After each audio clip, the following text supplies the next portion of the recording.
Hi, I'm Tim. Welcome to our channel. Thanks for logging on. If you enjoy these videos, do me a favor and subscribe to our YouTube channel right here at Watchbox Reviews.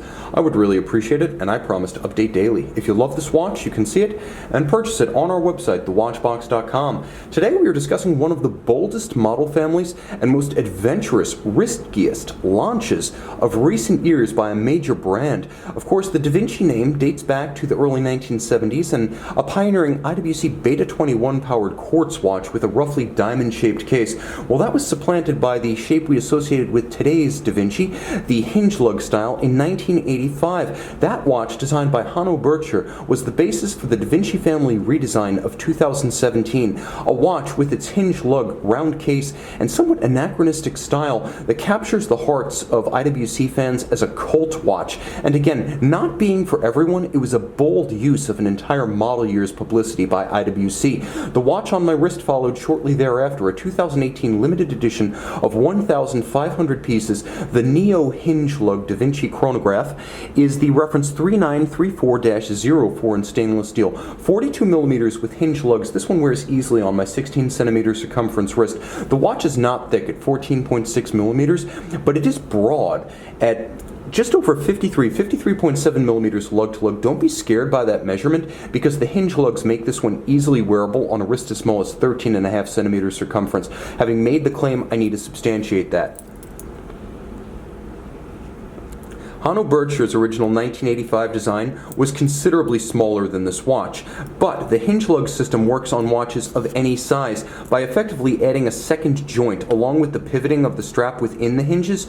You have the pivoting of the hinges themselves and a revetment in the flank of the case to allow the hinges completely unimpeded motion laterally. The result is a strap that can pull straight down around your wrist, so the hinges make this large watch fit slim. And the strap is a beautiful piece, as you can see. Made in Italy, it's by Santoni, which is IWC's Italian leather partner, a specialist in leather, creating that signature signal orange on the underside. You can't see it when it's on the wrist. Instead, you see this gloss, large rectangular scale alligator leather in black. You can see the monotone stitch, you can see the folded edge, and a full deployant clasp that is not the standard IWC deployant. You can see this one, with its blasted interior and its polished accents, has been designed to echo in some respects the styling of the Da Vinci, so it even has a special clasp for a special watch. The case band is simple, and above all, it harks back to that original 1985 Da Vinci Perpetual Calendar chronograph by IWC stylist Hanno Bürtscher. On the crown side, you can see that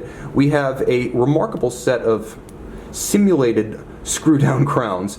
I need to show you how this doesn't actually change. It's like a Omega Planet Ocean. You have the shouldering of the crowns, so you have the look of a screw down and the balanced appearance, but you have what is effectively available full time. It's a crown that you can just press and actuate. Now the watch is not highly water resistant like a Planet Ocean. It's 30 meters. All the same, the combination of the style and the instant accessibility is a wonderful tandem.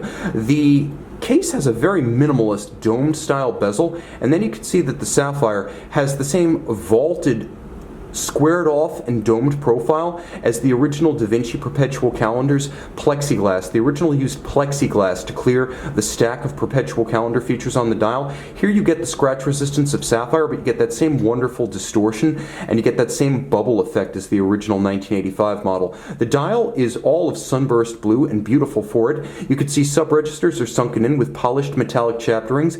There's a date down at 6 o'clock. It's a quick set. The chronograph features a mono counter up at 12 o'clock for minutes and hours, so you get a twin register layout with the balance that brings. Its cruciform symmetry, split it vertically or horizontally, and it's perfectly symmetrical. You also get a flyback function, so the chronograph is a flyback as well as a conventional start-stop reset. That's a wonderful flexibility to have. It beats away at 28,800 vibrations per hour, and the dial has wonderful depth. As you can see, there's a flange outboard, a stepped-up seconds and minutes track.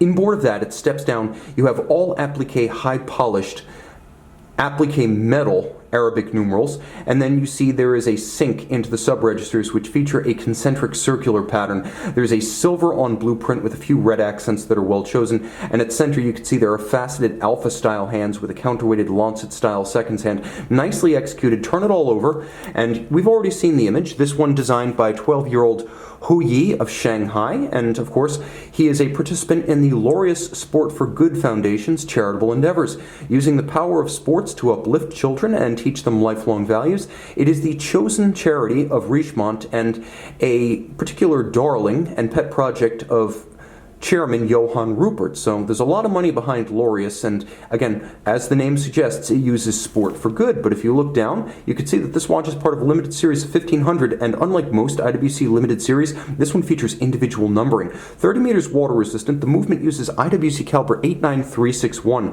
68-hour power reserve flyback chronograph. It features stop seconds or hacking seconds. A quick set date. It is free sprung. It features a peloton winding system with 4 pawls, not the usual 2, bidirectional and very shock resistant. It is a modern vertical clutch column wheel chronograph with all the bells and whistles. You can see this one of the most adventurous modern debut families from 2017, immediately controversial and compelling for that controversy, the IWC Da Vinci Chronograph.